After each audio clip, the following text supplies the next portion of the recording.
Assalamualaikum warahmatullahi wabarakatuh. Perkenalkan, nama saya Meli Handayani, saya dari kelas R5A. NPM saya 20215026. Pada kesempatan kali ini saya ingin mempraktikkan praktik cyber counseling dengan konseling individu dengan permasalahan bertema belajar, di mana klien ini kurang dapat fokus dalam mengikuti pembelajaran di kelas sehingga klien merasa ketinggalan jauh dibandingkan teman-temannya dan merasa tidak dapat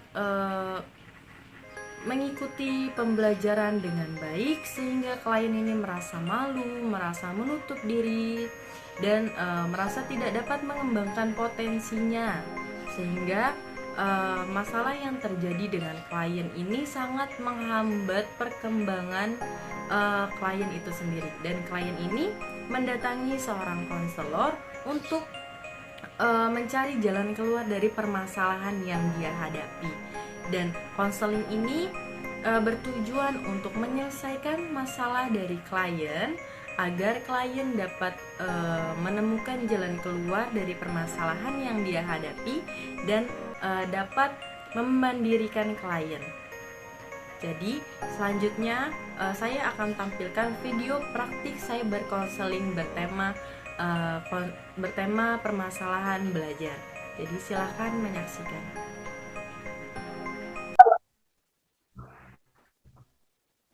Assalamualaikum warahmatullahi wabarakatuh, Pak. Waalaikumsalam warahmatullahi wabarakatuh. Maaf, Pak, sebelumnya suara saya terdengar jelas ya?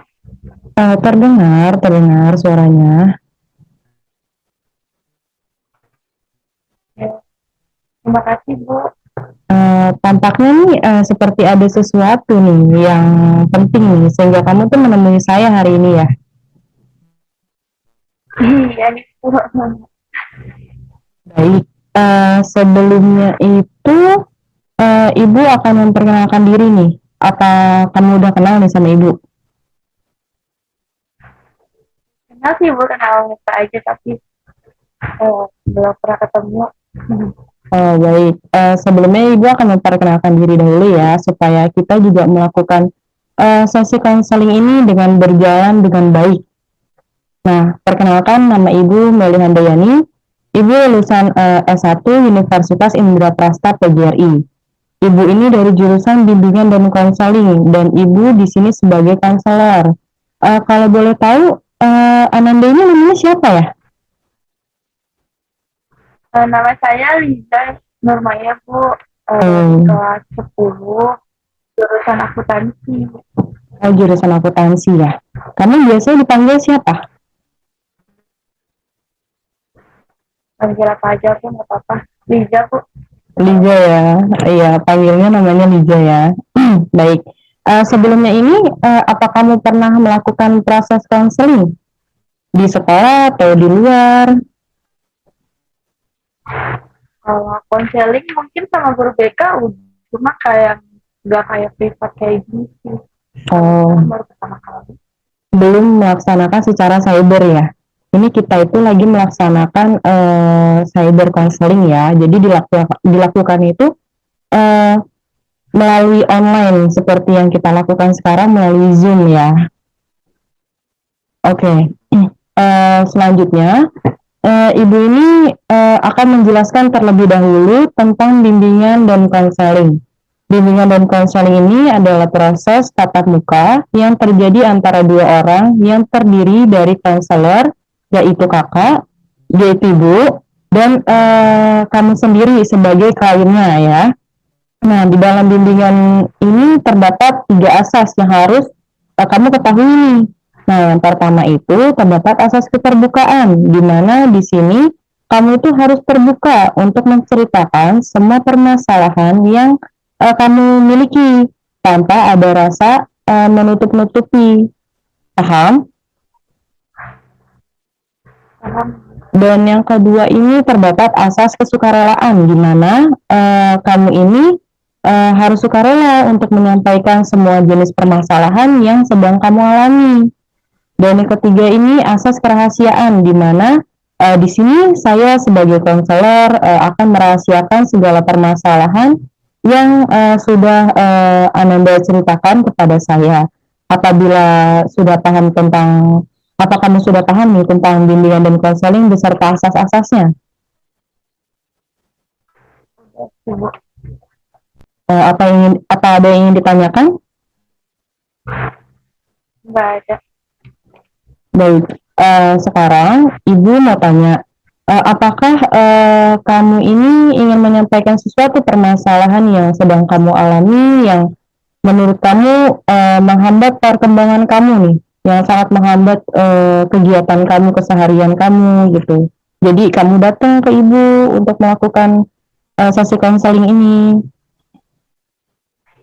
Sebenarnya sih kalau boleh jujur saya lagi ada masalah sih Bu yang ganggu banget. Terus saya juga bingung sih Bu, saya harus cerita dari mana permasalahannya. Soalnya udah beberapa lama mendem sendiri sih. Oh, jadi seperti itu. Kamu mengatakan bahwa kamu sedang menghadapi masalah yang cukup mengganggu ya? Baik, jika tidak keberatan, bisakah kamu menceritakan lebih detail bagaimana masalah yang terjadi? Boleh, jadi gini Bu, saya merasa kesulitan dalam belajar Bu. Akhir-akhir ini saya sulit konsentrasi, terus nilai mata pelajarannya juga jelek, kayak gitu. Kira-kira masalah yang sedang kamu alami ini sudah berlangsung berapa hari? Pasti kamu sangat merasa tidak nyaman, bukan, dengan masalah yang kamu alami sekarang? Kurang lebih 2 bulan sih Bu. Terus saya juga bingung gitu.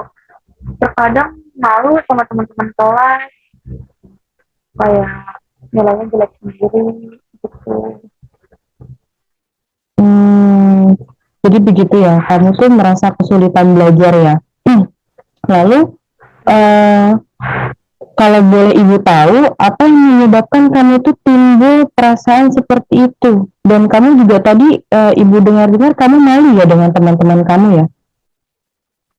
Ya Bu, saya malu soalnya kan kadang tuh kayak kecewa sendiri gitu sama saya, sama diri saya sendiri. Saya dapat nilai jelek, tapi teman saya nilainya bagus. Terus saya tuh suka sama teman-teman saya gitu, yang prestasinya tuh lebih bagus gitu daripada saya. Terus saya juga sering ngelamun, kalau lagi sendiri tuh. Oh, begitu. Lalu, ketika kamu tuh merasakan kecewa nih dengan diri kamu sendiri, kira-kira apa yang biasanya kamu lakukan gara-gara rasa kecewa dan rasa kebingungan kamu itu? Ya paling saya minder aja Bu, ngelamun sendirian yang kayak tadi saya bilang. Terus mikirin aja gitu gimana sih kok mereka bisa nilainya tuh bagus-bagus, kok saya kok nggak bisa gitu. Maaf, suaranya bisa diperbesar? Saya tuh yang tadi saya bilang kok saya juga suka ngelamun sendiri, terus saya tuh suka mikir gitu kenapa sih teman-teman saya tuh nilainya bisa pada bagus-bagus sedangkan saya enggak gitu. Baik. Gitu. Ibu sangat memahami nih bagaimana perasaan kamu sekarang. Tapi apakah dengan kamu menjauhi diri gitu dari teman-teman kamu dan hanya terdiam di dalam kelas menjadikan perasaan kamu menjadi lebih baik? Ya enggak lah Bu, saya malah takut kalau misalkan nggak bisa nyimbangin prestasinya teman-teman saya gitu, takut kayak saya nggak naik kelas atau gimana kan, gimana lah gitu deh. Baiklah. Tapi sebelum kita lanjutkan pembicaraan ini, jika Ibu tidak salah dalam memahami permasalahan Kak, apa agar Ibu tidak salah memahami permasalahan kamu ini, tadi kamu itu mengatakan bahwa kamu itu merasa kesulitan dalam belajar. Kemudian baru saja kamu juga mengatakan bahwa kamu malu terhadap teman-teman kamu karena kekhawatiran tidak dapat mengimbangi dan mengikuti materi dalam perkuliahan dan tidak dapat mengimbangi prestasi dengan teman kamu. Sebenarnya yang manakah yang menjadi permasalahan paling penting dan mengganggu pikiran kamu nih sekarang? Sebenarnya ya semuanya sih Bu. Terus karena kedua permasalahan ini benar-benar membuat saya merasa beban, tapi emang yang paling penting sebenarnya tuh masalah yang berkaitan dengan kesulitan belajar saya sih. Sungguh membuat saya takut akan dimana masa depan saya, Bu. Saya takut banget kalau misalkan saya tuh nggak bisa berhasil dalam sekolah ini. Saya takut gak lulus, saya juga pengen buat membuat kedua orang tua saya tuh nggak kecewa. Baik. Nah, ternyata kamu sudah mampu memahami nih permasalahan yang sedang kamu hadapi saat ini. Ya, saya juga udah paham sih, tapi kadang saya masih bingung, Bu, apa yang harus saya lakuin sama masalah ini. Baik. Sekarang gini ya, sebenarnya yang menjadi niat dan tujuan kamu mengikuti pembelajaran di sekolah ini adalah untuk belajar dan menuntut ilmu, bukan? Iya, Bu. Emang tujuannya buat belajar sih, sama nuntut ilmu buat masa depan saya kan ya. Iya. Kira-kira kamu ini memiliki cita-cita menjadi apa ini? Saya juga masih bingung sih, Bu. Makanya saya datang menemui Ibu buat minta bantuan menyelesaikan masalah. Jadi kamu masih bingung ya dengan cita-cita kamu dan meminta bantuan untuk menyelesaikan permasalahan ini. Baiklah, jadi begini. Ibu dapat memahami bahwa keadaan yang seperti ini bukanlah hal yang mudah untuk dijalani oleh kamu. Akan tetapi sesungguhnya kamu tidak perlu merasa malu dengan keadaan saat ini yang sedang kamu alami. Kamu harus tetap semangat dalam memperbaiki cara belajar kamu, Oh gitu, gitu. Bu.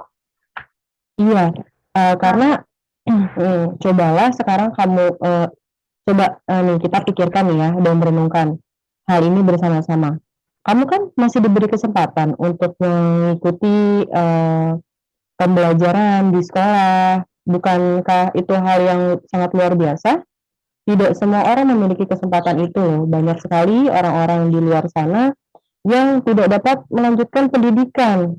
Bahkan anak-anak di luar sana ini tuh ingin meneruskan pendidikannya. Nah, maka dari itu kamu ini sangat beruntung karena kamu masih memiliki kesempatan untuk melanjutkan pendidikan kamu. Tapi tidak demikian halnya kamu itu merasa malu dan kecewa, merasa minder, merasa tidak dapat eh, mengimbangi prestasi. Nah, itu bakalan menghambat perkembangan kamu di sekolah. Betul? iya Bu. Emang sih yang Ibu sampaikan tuh benar. Ya. Iya, Ibu yakin jika kamu berusaha semaksimal mungkin, kamu akan dapat mencapai tujuan kamu dan mewujudkan cita-cita kamu. Jadi, jangan merasa malu dengan teman kamu pasti bisa memperbaiki prestasi kamu, teruslah tetap belajar, dan biasakan menyesuaikan lingkungan, ya. Nah, agar dapat berkonsentrasi dengan baik saat kamu belajar, serta sering-seringlah mengulang pembelajaran yang telah diberikan oleh guru pada setiap harinya gitu. Untuk em, menumbuhkan motivasi belajar kamu, jadinya kamu juga tidak minder lagi, tidak malu lagi, tidak merasa kamu itu ketinggalan prestasinya dibandingkan teman-teman kamu yang lain. Ya Bu, mulai saat ini saya kayaknya bakal yang lakuin sih yang Ibu katakan tadi. Tapi saya mau nanya Bu, saya harus gimana nih ngilangin rasa malu saya buat bergaul gitu sama teman saya. Karena kan saya malu banget ya. Iya, baik. Tidak ada masalah nih ya berarti ya. Nah, karena sesuatu Ibu pikir nih tidak ada masalah yang berarti. Karena segala sesuatu itu tergantung pada diri kamu sendiri. Jika kita mampu membawa diri kita dengan baik, maka semua orang pun akan menerima kehadiran kita dengan baik. Jadi kita tuh gak boleh malu dengan diri kita sendiri, gak boleh malu dengan kekurangan apa yang kita miliki. Kita harus coba membuka diri dengan bergaul kepada teman-teman kamu dan bergabung dengan teman-teman kamu. Jangan menarik diri dari mereka, karena dengan kamu menghindar itu tidak akan menyelesaikan masalah yang kamu hadapi. Nah, jadi kamu tuh harus membuka diri, nggak boleh terus-terusan malu dengan kekurangan kamu, malu dengan hambatan yang terjadi pada diri kamu malu bersosialisasi. Jadi kamu tuh harus membuka diri kamu dengan bersosialisasi, harus banyak-banyak bersosialisasi dengan teman-teman kamu. Kayak gitu. Oke deh kalau kayak gitu, saya kayaknya bakal tetap lakuin saran yang ibu kasih, tapi saya kayaknya butuh waktu yang lama ya kalau Iya, kayak gitu. iya, memang segala sesuatu itu tidak ada yang instan. Iya, kita tuh butuh proses, dilakukan secara bertahap dan pelan-pelan untuk memperoleh hasil yang maksimal. Karena kan hidup ini adalah proses, benar? Semua Iya, enggak. Iya, nggak ada yang apa yang selalu kita inginkan selalu terjadi dengan instan. Semua itu proses. Ibu ngerti sekali dengan apa yang kamu rasakan sekarang. Jadi kamu harus berproses secara perlahan, memberikan kesempatan diri kamu untuk melakukan proses satu demi satu untuk menjadi diri yang jauh lebih baik lagi dibandingkan yang sekarang, gitu. oke. Sekarang saya udah tahu dan ngerti apa yang harus saya lakukan ke depannya. Memang harus begitu. Cobalah rubah cara belajar kamu nih, agar setiap belajar, agar setiap kamu tuh sedang belajar itu dapat memperoleh hasil yang baik, entah di sekolah, entah di rumah. Nah, mulai besok lakukanlah belajar di pagi hari setiap menunaikan ibadah salat subuh. Nah, karena udara di pagi itu, dan suasana pagi itu sangat sejuk dan tenang. Nah, sangat berpengaruh sekali dengan proses belajar kamu. Kan kalau misalkan pagi hari kan kita masih fresh, betul? Kita masih fresh, Oh, betul. belum terbebani dengan hal-hal yang lain. Kita juga eh, masih semangat lah kalau di pagi hari itu bakalan mempermudah ilmu-ilmu, mempermudah pengetahuan baru diserap oleh otak kita begitu. Oh, pantes nih saya soalnya kalau belajar di malam hari, selama ini tuh belajarnya di malam hari. Jadi kayak mungkin sulit kali ya kalau belajar di malam hari. Coba deh saya besok pagi coba hal itu tuh kayak belajar dari pagi. Semoga aja sih prestasi saya tuh nggak terlalu menurun gitu sama kayak awal-awal. Nah, dari sini kita sudah tahu inti permasalahan kamu tuh gara-gara apa ya. Karena kamu tuh keseringan belajar malam. Jadinya kamu kurang tidur, kamu tidak bisa memanage waktu kamu di mana saatnya kamu pantas untuk belajar dan di mana saatnya kamu pantas untuk tidur. Jadi kamu kebalik-balik nih. Jadi pas posisi kamu belajar di pagi hari, pas sekolah kamu malah nggak fokus, kamu malah hilang fokus karena kamu mengantuk, ya. Nah, Iya Bu, tahu aja. nggak apa-apa, karena dari sesi konseling ini kan kita bisa mengetahui apa sih hambatan yang kita rasakan, apa sih masalah yang kita alami, apa sih penyebabnya, dan bagaimana sih jalan keluarnya, begitu. Jadi kita berdiskusi dan kamu nggak perlu malu untuk menyampaikan semua permasalahan kamu. Dan sekarang itu kamu tuh harus yakin, kamu tuh pasti bisa berhasil dan dapat meningkatkan prestasi kamu. Nah, setiap manusia kan pasti mengalami sesuatu masalah ya, tapi jangan jadikan masalah itu sebagai hambatan, tapi jadikanlah suatu cambuk untuk tetap maju dan menjadi lebih baik lagi. Jadi kita harus belajar dari kesalahan. Karena kesalahan ini kita harus melakukan hal yang jauh lebih baik lagi untuk meningkatkan prestasi, potensi, dan memperbaiki diri lagi agar jauh lebih baik begitu.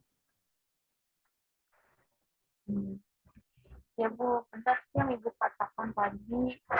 Saya mungkin harus nerima ya semuanya dengan ikhlas. Saya pasien kemarin juga. Terus saya kayaknya harus terus belajar gitu biar dapat cita-cita yang pantas buat Ya, syukurlah nak, kamu tuh sekarang sudah tahu kan apa yang harus kamu lakukan, dan sekarang bagaimana perasaan kamu nih setelah menyampaikan semua permasalahan kamu pada ibu? Alhamdulillah sih Bu, buat saat ini saya udah merasa lega ya, udah nemu gitu caranya yang pas buat dicoba. Terus saya juga udah cerita sama ibu, jadi beban saya tuh agak kurang. Saya udah merasa tenang juga dari sebelumnya. Iya. Nah, sekarang itu, apakah ada yang ingin kamu tanyakan nih sebelum kita mengakhiri sesi konseling kita? Karena dari tujuan konselingnya itu kamu mendapatkan solusi dari permasalahan kamu, dan sekarang kamu bilang katanya kamu sudah mendapatkan solusi dari permasalahan kamu. Saya sih udah nggak ada masalah lagi ya Bu. Saya juga udah dapat solusi yang banyak dari ibu. Makasih juga atas nasihat sama waktu yang ibu udah sempetin buat saya gitu.